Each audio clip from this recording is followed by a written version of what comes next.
Hi friends, it's Julia. Thanks for stopping by my channel today. Today I'm creating 6 cards with my Halloween 2019 stash kit. Now this is a kit that I put together using my Halloween stash. I pulled out every single bit of Halloween supplies that I had or that I knew where they were. I think I have some little random embellishments in my color bins that I could not find to go in this kit, but they'll eventually turn up. And when they do, I will add them into this kit. So here I am. I've pulled all the background paper as far as what I want to use on the background of the card. And then those, you saw in a previous video, I had made some of those little embellishment pieces to go on the front of the card in my last cards video. And I do that. Sometimes I will make, maybe on a day when I'm off work or when I come home from work and I don't want to necessarily spend the time making something as far as a card goes or scrapbooking or anything, I will design different bits and pieces like the card fronts. I did all of those like at one time. And so that was like maybe on a Saturday or an after work day or at some point. That's what I did. And so, you know, on another day I come in and it's time to put all of this together. So I make sure that I have all of my papers cut down here. I have pulled from the 6x6 paper pad that I added into my stash to make these cards for my background papers. And that piece there is from the 8x8 paper stash or paper pad that I had added in. And so I'm just going along here and cutting the papers down that will go on the front of the card to the correct dimensions, and then I'll go through and make sure everything is glued down nicely. I also went through and added in some black cardstock, and it's just the cheap stuff from Michaels, and it's pretty lightweight. I want to say it's 60-pound weight, which means that it doesn't add a lot of bulk and weight to the card that I'm making. That is a bit of that. I was thinking that was cardstock, but it's not. I think on all of these I use black cardstock. And so, yeah, this is the tedious part of cutting everything down. But, you know, I mean, you got to do that before you can move forward. And so I just go through and I start layering everything up with the card base. And I don't know if I have my envelopes there or not. So you can see 6 cards this go around. Now, I have several more cards that I want to get done. I'm looking at envelopes that I have. I pulled a bunch out from my stash that are older, and they were not pre-packaged. They were just randomly in my stash. And so I've gone through and I've pulled a bunch out in order to utilize them. Use them up so that, you know, when I need more, I can for sure buy them.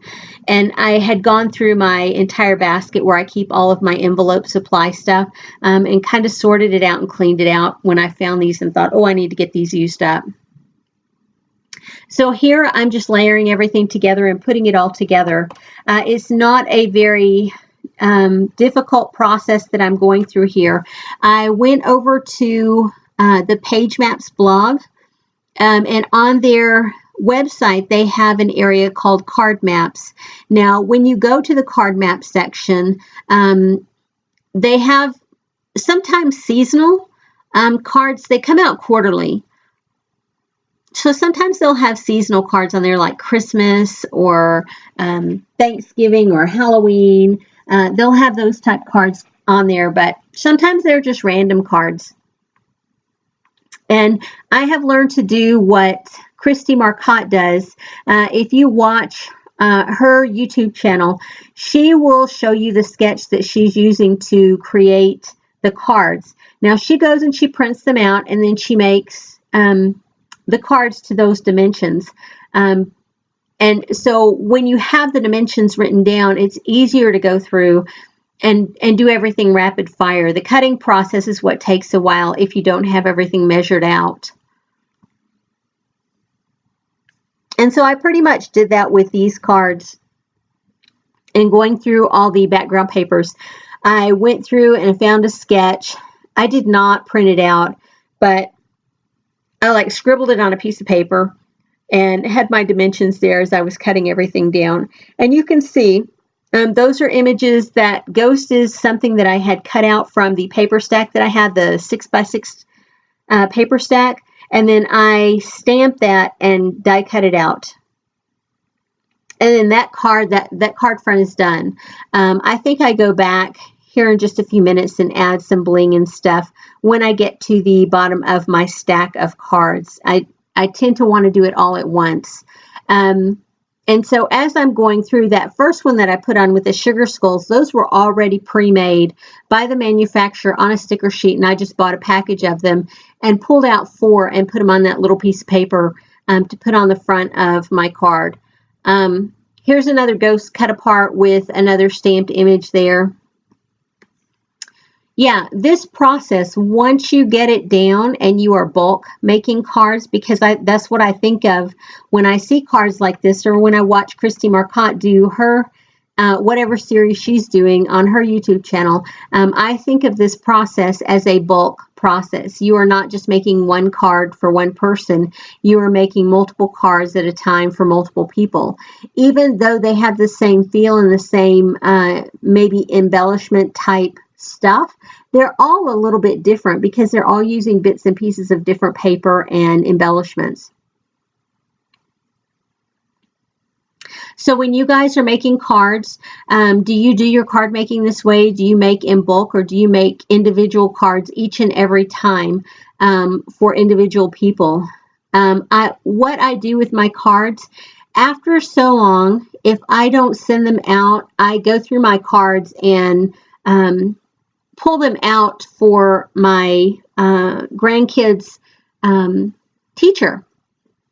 She likes to, the different teachers that they've had over the years, they like to send out cards to parents or special helpers that are in their room, maybe room moms, whatever.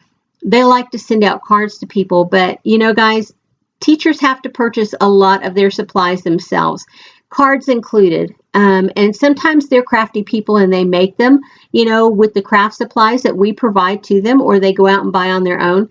And sometimes, you know, they don't mind giving out cards that someone else has made.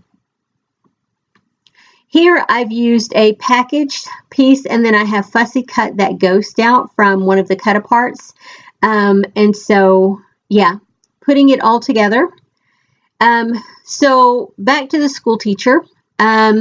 Yeah, some of these cards, if they don't get sent out to nieces and nephews, they will go to my grandkids' school teachers, and they can pass them out or do with them what they like.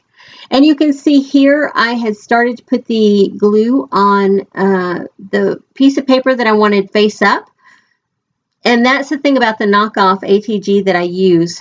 If you are within the first, say, 20, 30 seconds, you can peel that off fairly easy by just rubbing it up.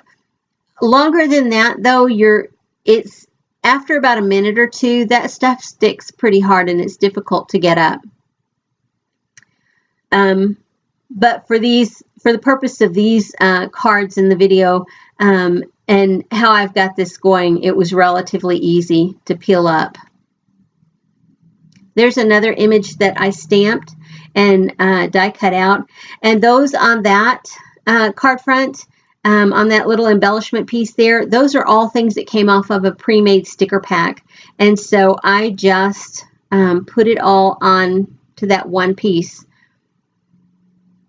And I was going to put that on the other side, but see the way the pumpkins, their eyes are looking? If I had put it like on the other side, they would have been looking off the card instead of across the card. I know. It's my left brain kicking in, guys. I can't help it. That's just how my brain works. So I'm going through here and I'm getting all of these done.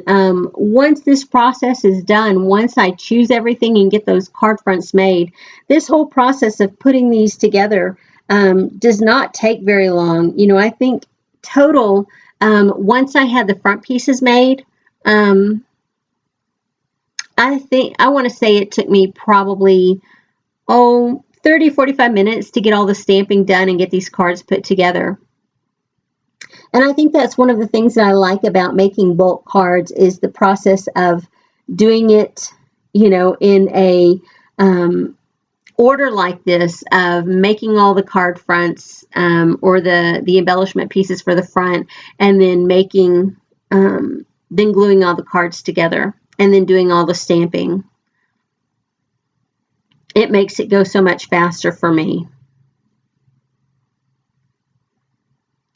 So there's the 6 cards that I created. Now I'm going to pull out some stamping supplies because I'm going to stamp the interior of the card. I'm going to place a sentiment there.